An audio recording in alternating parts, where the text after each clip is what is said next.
மாதா, பிதா, குரு, குலதெய்வம். பாருங்கள், குலதெய்வத்தை தான் லாஸ்ட்டில் வச்சுக்கிறாங்க. மாதா, பிதா, குரு, குலதெய்வம்.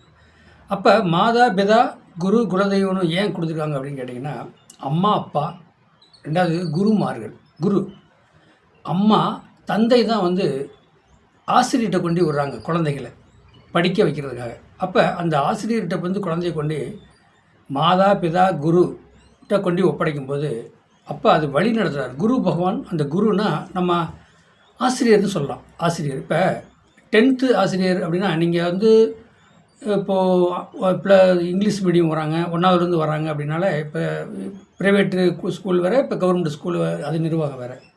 இப்போ இதில் என்ன சொல்லுது அப்படின்னா, அவங்களுக்கு சின்ன வயசு, அறியாத வயசு.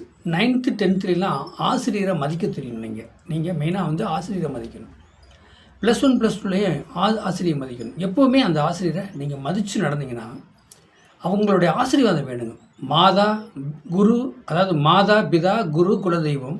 அந்த குருமார்களோட ஆசிரியர் இருந்தால் தாங்க நம்ம வாழ்க்கையில் ஜெயிக்க முடியும்.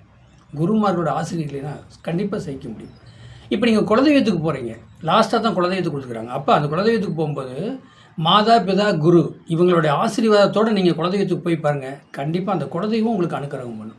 இதை நீங்கள் புரிஞ்சுக்கணும்.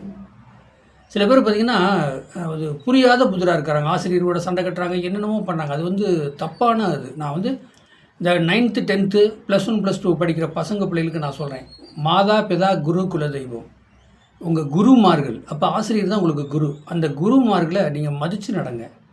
மதிச்சின்னா வாழ்க்கையில் ஜெயிக்கலாங்க. அவங்களோட ஆசீர்வாதம் இருந்தால் நீங்கள் மேலும் மேலும் இப்போ ஒரு கோர்ஸ் முடிப்பாங்க, 2 கோர்ஸ் 3 கோர்ஸ் முடிப்பாங்க, அரியர்லாம் முடிச்சுட்டு வருவாங்க. குருவோட ஆசீர்வாதம் வேணும், அம்மா அப்பாவோட ஆசீர்வாதம் வேணும், குலதெய்வத்தோட ஆசீர்வாதம் வேணும். ஒருத்தர் பார்த்திங்கன்னா, சொல்லுவாங்க. சொல்லு. இப்போ இந்த சோசியருக்கெலாம் வாக்குஸ்தானம் படுத்திருக்கும். 2ஆம் இடம் நல்லாயிருக்கும், 2ஆம் இடம் வலுத்திருக்கும், 2ஆம் இடத்தை குரு பார்க்கும். அப்போ அவங்க சொன்னால் பழிக்கும். புரியுங்க? இப்போ பார்த்தீங்க, எல்லாமே அனுமானத்தில் எடுக்கிறது தான். ஒரு அனுமானத்தை இப்போ ராகுக்கு எது ரிவேர்ஸ் கிரகம், மற்ற கிரகம்னா ரைட்டில் போகிற கிரகம். அந்த ரிவேர்ஸில் போய் எந்த வீட்டில், எந்த ராசியில், எந்த நட்சத்திரத்தில் போகுதோ அது அனுமானமாக தான் நாங்கள் எடுக்கப்படும். அனுமானம் எடுக்கிறது அப்படியே செய்யும்.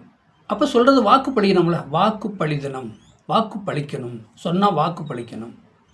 அப்போ ஒவ்வொரு வில்லேஜில் பார்த்திங்கன்னா, ஒருத்தர் சொன்னால் அந்த வாக்கு பழிக்கும்.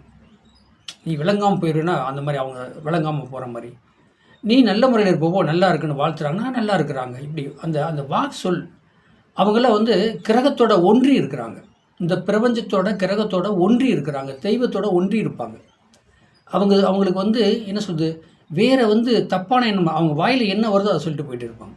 அப்போ மாதா, பிதா, குரு, குலதெய்வத்தை நீங்கள் கண்டிப்பாக வணங்கணும். ஃபஸ்ட்டு யார் வரிசைய பிரகாரம் நீங்கள் வணங்கி வந்தீங்கன்னா உங்களுக்கு வாழ்க்கை வாழ உங்களுக்கு சந்தோஷம் கொடுக்கும்.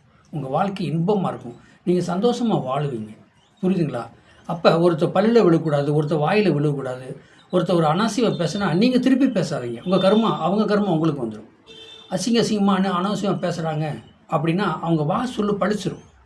நீங்கள் அமைதியாக பொறுமையாக போயிருப்பாருங்க, கண்டிப்பாக நீங்கள் செய்ப்பீங்க. ஆனால் அவங்க தோப்பாங்க. இதை பிடிக்கணும். மாதா, பிதா, குரு, குலதெய்வம் மதிக்கணும்.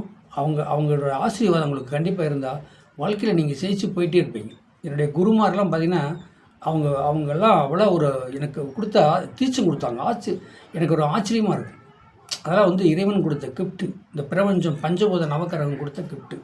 மாதா, பிதா, குரு, குலதெய்வத்தை மதிங்க. அவங்ககிட்ட அவங்களுடைய ஆசீர்வாதம் வாங்குங்க.